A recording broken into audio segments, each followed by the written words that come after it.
mahasiswa tersendiri, mereka ada bangun komunitas nggak? Kayak misalnya dari mahasiswa negara Inggris, Eropa, ataupun negara-negara lain, ataupun ada dari negara Indonesia tersendiri. Ya, komunitas kalau di kampus tuh memang diwajibkan ya, harus banyak organisasi.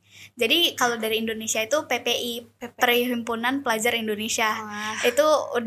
Itu khusus buat mahasiswa Indonesia semuanya. Biasanya kita ada games, perkumpulan kayak kemarin Piala Dunia Nobar. Itu ada terus acara-acara Perhimpunan Indonesia gitu. Terus kalau dari yang negara-negara lain kayak teman-teman aku juga banyak, kayak Perhimpunan Pelajar Jepang gitu-gitu. Wah. Itu semuanya ada organisasi. Jadi ada tersendirinya juga. Ada. Oke. Kemudian Kak, dengar-dengar sih Kakak kan kuliah di Inggris. Kemudian apa challenge terbesar Kakak ketika Kakak itu berkuliah di sana? Challenge sebenarnya adaptasi dengan kurikulum, kebiasaan belajar mereka.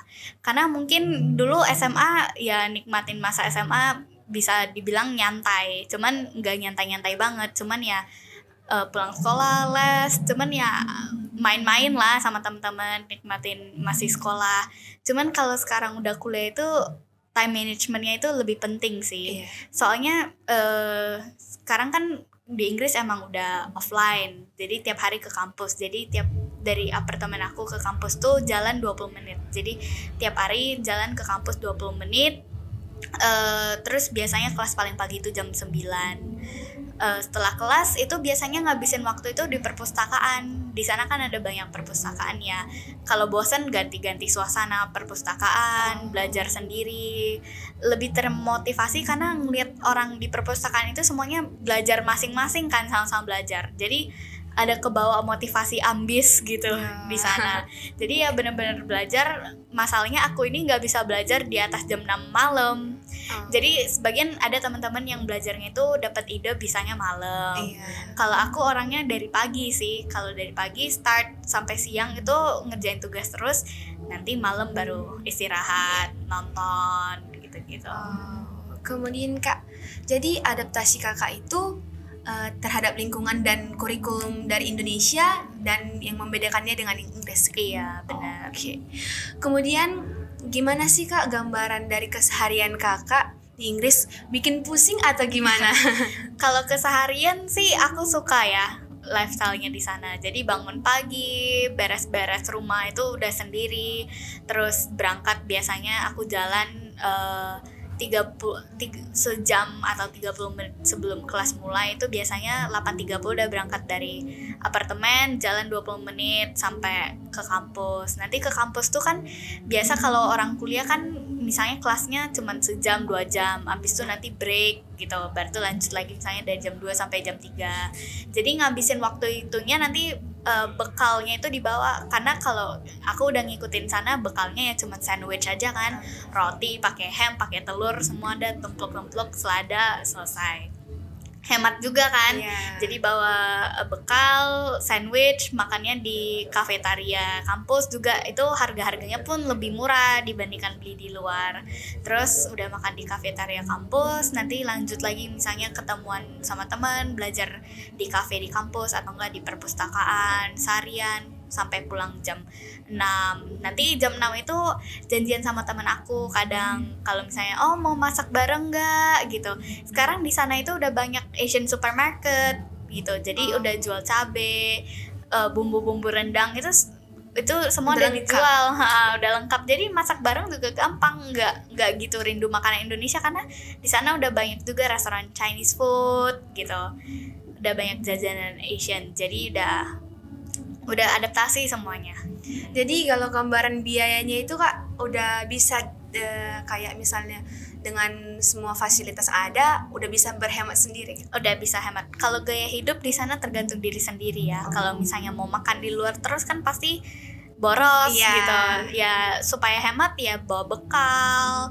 Di sana juga kalau misalnya harga groceries, harga supermarket juga kalau dibilang-bilang juga mirip sama harga kita, cuman karena pound sterlingnya aja tinggi kan.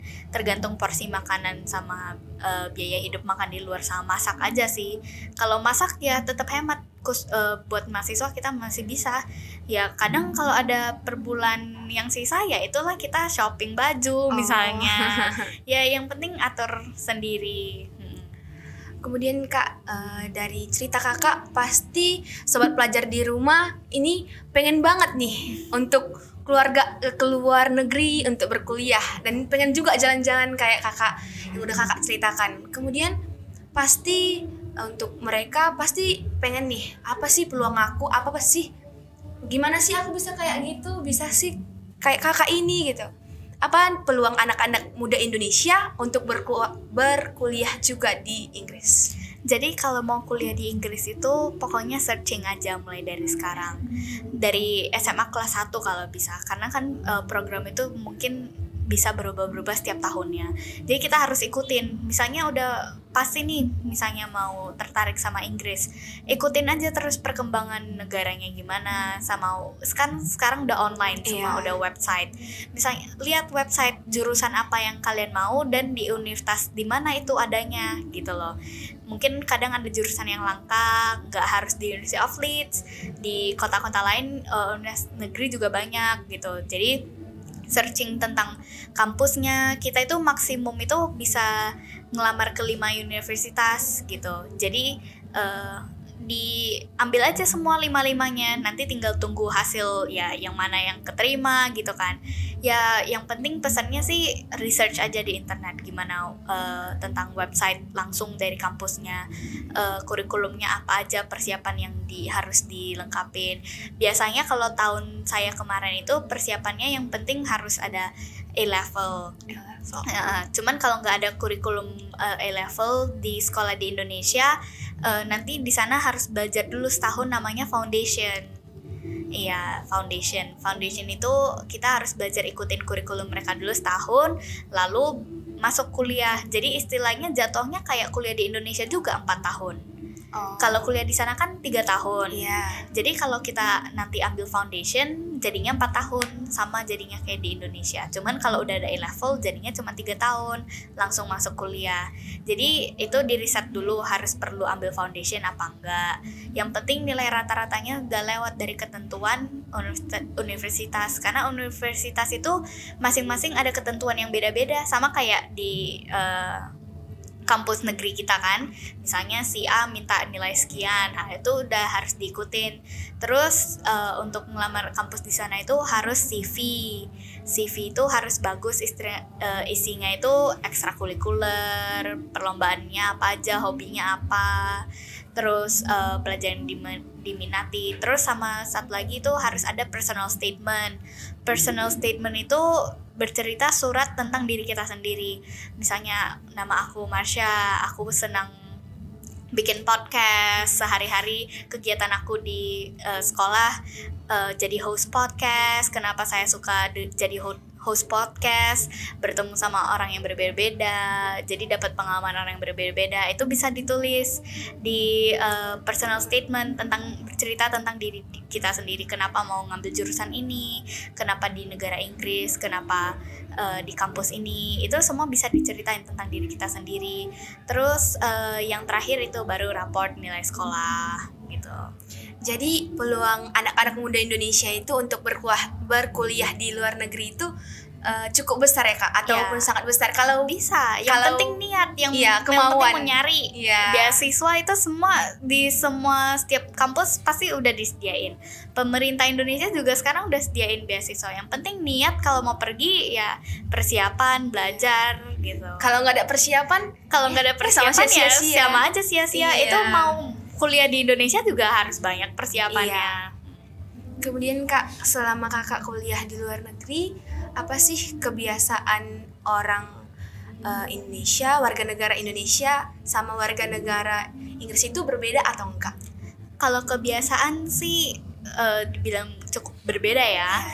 Kalau di sana kan kebiasaannya yang memang sehari-hari jalan kaki, karena kemana-mana jalan kaki, naik bis atau enggak ya cuma naik train yang antar jalan aja. Cuman kalau di sini kan kita harus ada kendaraan pribadi. Udah pasti karena kan lingkupnya lebih luas daripada di sana kan kotanya lebih kecil gitu. Jadi kemana-mana bisa jalan. Terus orang-orang di sana itu karena udaranya dingin, nggak terlalu panas kayak di Indonesia, mereka lebih enjoy ke taman. Jadi di taman itu biasanya main-main sama peliharaan mereka, bawa anak kecil main-main di taman, belajar juga di taman gitu, piknik ya sama olahraga deh. Itu cuman ya mungkin karena keadaan geografis juga beda ya, pasti kebiasaannya juga beda di sana. Berarti sangat berbeda jauh ya Kak? Iya, ya lumayan beda jauh deh.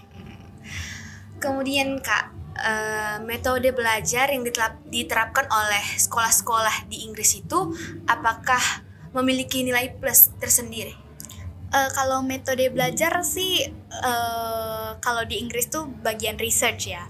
Mungkin sama kayak kita Indonesia harus tesis. Jadi ketentuan mereka itu harus research, harus kita itu harus mendapatkan sesuatu yang baru gitu. Jadi misalnya saya ini lagi ngerjain tesis buat skripsi, disertasi. Di sana juga sama mungkin kayak di Indonesia. Jadi kita itu harus research tentang sesuatu yang baru, lalu skripsi disertasi itulah yang nanti jadi penentu akhir kuliahnya gimana. Cuman kalau misalnya ujian, karena saya jurusan bisnis, jadi kan itu ada beberapa macam mata kuliah ya. Misalnya dulu pas awal-awal ada akuntansi, ekonomi, itu semuanya modal essay. Jadi mereka itu mau jadi modal essay itu ada teori yang kita baca dari buku, baru tuh kita itu mereka seringnya minta pendapat kita sendiri. Gimana?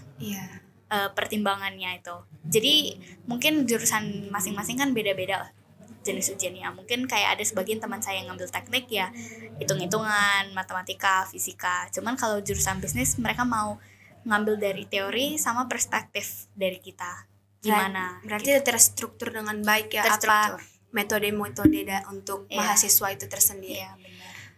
Kemudian Kak, dengar-dengar Kakak di University of Leeds atau di kampus Kakak tersendiri memiliki jabatan di Badan Komunitas Kemahasiswaan. Kakak bisa ceritakan bagaimana Kakak bisa terpilih dan apa sih peran Kakak di komunitas tersebut? Iya, jadi waktu itu ikut organisasi Women in Leadership Society. Itu organisasi dari kampus gitu, udah terbentuk dari 2017. Jadi nggak terlalu lama juga sih, masih ya tergolong organisasi baru. Jadi tiap tahun itu kan pasti ada mahasiswa baru gitu. Jadi tiap tahun itu pasti ada election, voting untuk komite yang baru di organisasi itu. Jadi tahun ini juga Agustus lalu kan voting eleksi. Jadi saya itu ngelamar jadi vice president. Jadi ya adalah beberapa saingan waktu voting itu. Jadi kampanye keliling kampus ya. Puji Tuhan saya kan terpilih voting terbanyak. Jadi sekarang lagi menjabat jadi Vice President di Women in Leadership Society.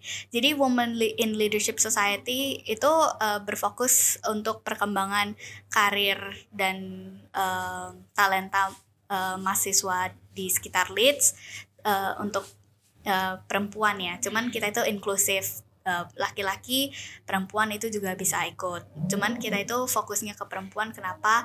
Kita mau empowerment perempuan lagi. Jadi bisa lebih mandiri, jenjang karirnya, connecting student kita yang di Leeds itu sama perusahaan-perusahaan sponsor kita itu seperti HSBC UK, KPMG, Deutsche Bank, terus ada Microsoft, ada Google. Mereka juga sponsor kita. Gitu. Kemudian Kak, misal satu lagi nih Kak, aku ada dengar satu lagi jabatan Kakak kayaknya brand ambassador.